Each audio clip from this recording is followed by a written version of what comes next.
Hi everyone. So before directly moving on to the activities of thought organization, let us first understand what it is because it is a little complex. So actually it is made up of various other executive function skills which when combined and integrate work together, that process is called thought organization. So I'm sure it's a new term for quite a few of y'all.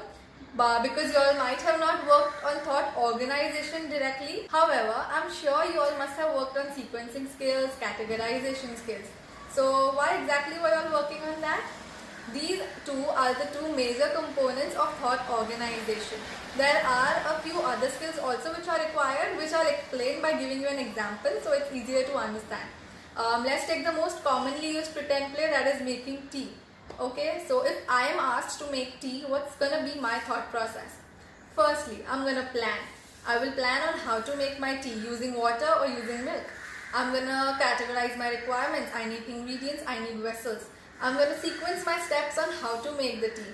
I'm gonna do basic problem solving, like if I have to make tea for myself alone, I'll use a small vessel. If I have to make tea for my entire family, I'll have to use a bigger vessel.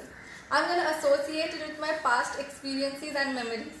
So like if I remember my mother made adrak wali chai, I might just improvise and add ginger to it, right? So for you, when you are working on a child and working on this thought organization, it's very important for you to understand where the child is at on these other skills. Because if you don't understand that, there's a chance you might pick a thought organization activity which is not in level with these other skills of the child.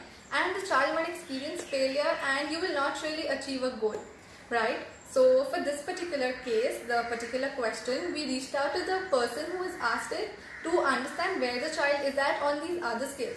So we got to know that the child can sequence 6 to 7 visual story cards. His categorization skills are poor. His problem solving and logic is fair. His planning and prioritization skills are poor. So now for this child, I cannot have a task where I expect him to give me a narration of an event or maybe a game that he played in an organized manner because his categorization skills are poor. He does not have the ability to divide the explanation into different domains and give me an explanation. Example, I ask him, tell me about carom. So he won't be able to tell me like what is the main idea of carom, how to play carom, what are the rules of carom, what is the scoring, like who loses, who wins. He won't be able to go in the flow, right? Because he cannot divide it into domains. So this is where the categorization skill come into play. It's not just about knowing birds and animals and fruits and vegetables, okay? So it helps here in thought organization. So for this particular child, I'll have to work on his categorization skills and the other skills which are poor separately and then reach a particular level and then try to inculcate these skills into a thought organization activity, right? That's how I'll be helping his thought organization.